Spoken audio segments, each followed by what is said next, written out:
ವಿಧಾನಸಭಾ ಚುನಾವಣೆಗೆ ಇನ್ನೂ 2.5 ವರ್ಷ ಬಾಕಿ ಇದೆ. ಆದರೆ ಈಗ ಆಲ್ರೆಡಿ ದಳಪತಿಗಳು ಚುನಾವಣೆಗೆ ಅಖಾಡ ಸಿದ್ಧಪಡಿಸ್ತಾ ಇದ್ದಾರೆ. ಅದಕ್ಕೆ ಕಾರಣ ಏನಂದ್ರೆ ಕಳೆದ ಬಾರಿ ಮೈಸೂರು ಭಾಗದಲ್ಲಿ, ಅದರಲ್ಲೂ ಹಳೆ ಮೈಸೂರು ಭಾಗದಲ್ಲಿ ಜೆಡಿಎಸ್ಗೆ ಆದಂತ ಭಾರಿ ಹಿನ್ನಡೆ.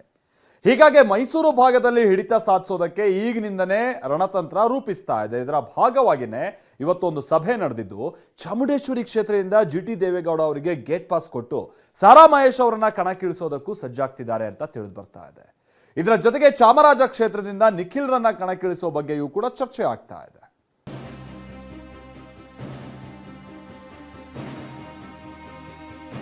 ಚಾಮುಂಡೇಶ್ವರಿ ಕ್ಷೇತ್ರಕ್ಕೆ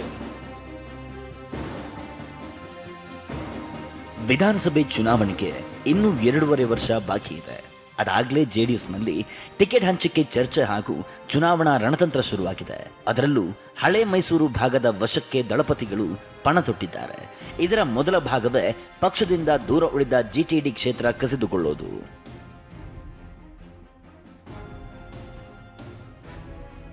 ಹಳೆ ಮೈಸೂರು ಭಾಗ ಜೆಡಿಎಸ್ನ ಭದ್ರಕೋಟೆ. ಆದರೆ ಕಳೆದ ವಿಧಾನಸಭೆ ಚುನಾವಣೆಯಲ್ಲಿ ಪಕ್ಷಕ್ಕೆ ತೀವ್ರ ಹಿನ್ನಡೆಯಾಗಿತ್ತು.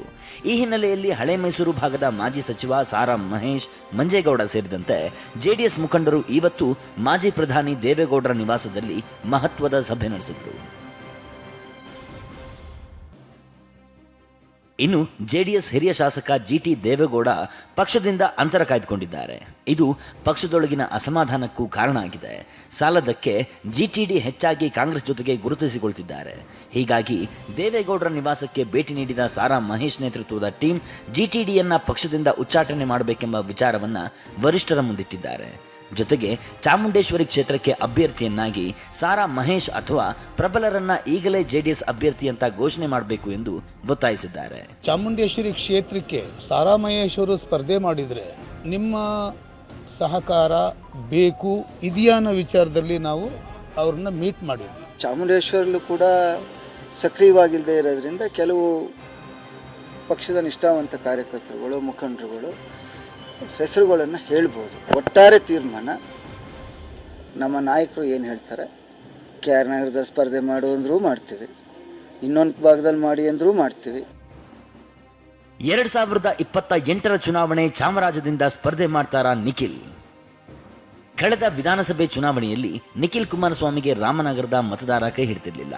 ಇದು ವರಿಷ್ಠರಿಂದ ಹಿಡಿದು ಸ್ಥಳೀಯ ನಾಯಕರವರೆಗೆ ಆಘಾತ ಉಂಟು ಮಾಡಿದ್ದಂತೂ ಸತ್ಯ. ಇದೀಗ ನಿಖಿಲ್ರನ್ನು ಗೆಲ್ಲಿಸಲು ಪಕ್ಷದಲ್ಲಿ ರಣತಂತ್ರ ಸಿದ್ಧವಾಗ್ತಿದೆ. ಚಾಮರಾಜ ಕ್ಷೇತ್ರಕ್ಕೆ ನಿಖಿಲ್ ಕುಮಾರಸ್ವಾಮಿ ಅವರನ್ನ ಜೆಡಿಎಸ್ ಅಭ್ಯರ್ಥಿಯಾಗಿ ಕಣಕ್ಕಿಳಿಸಬೇಕೆಂಬ ಒತ್ತಾಯವೂ ಕೇಳಿ ಬರ್ತಿದೆ. ಈ ಬಗ್ಗೆಯೂ ನಿರ್ಧಾರ ತೆಗೆದುಕೊಂಡು ನಿಖಿಲ್ ಕುಮಾರಸ್ವಾಮಿಯನ್ನ ಕಣಕ್ಕಿಳಿಸಬೇಕು ಎಂಬ ಒತ್ತಾಯ ಮಾಡಿದ್ದಾರೆ. ಮೈತ್ರಿ ಪಕ್ಷದಲ್ಲಿ ಅದನ್ನು ಕೂಡ ನಾವು ಒತ್ತಾಯವನ್ನು ಮಾಡಬೇಕು ನಮ್ಮ ಪಕ್ಷದಿಂದ ಅಂತೇಳಿ ನಮ್ಮ ನಾಯಕರಲ್ಲಿ ಮನವಿ ಮಾಡಿದ್ವಿ. ನಿಖಿಲ್ ಅವರು ರಾಜ್ಯ ಯುವ ನಾಯಕರಾದ್ದರಿಂದ ಅನೇಕ ಕಡೆ ಅವ್ರಿಗೆ ಒತ್ತಾಯ ಇರುತ್ತೆ.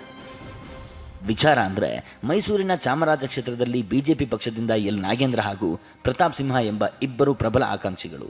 ಯಾರಿಗೆ ಟಿಕೆಟ್ ನೀಡಿದ್ರೂ ಬಂಡಾಯದ ಭೀತಿ ಎದುರಾಗುವ ಸಾಧ್ಯತೆ ಇದೆ. ಹೀಗಾಗಿ ಮೈತ್ರಿ ರಾಜಕಾರಣದ ಭಾಗವಾಗಿ ನಿಖಿಲ್ ಕುಮಾರಸ್ವಾಮಿಗೆ ಚಾಮರಾಜ ಕ್ಷೇತ್ರವನ್ನು ಜೆಡಿಎಸ್ ಕೇಳಿದ್ರೆ ಮತ್ತಷ್ಟು ಬಿಕ್ಕಟ್ಟು ಸೃಷ್ಟಿಯಾಗೋದು ನಿಶ್ಚಿತ.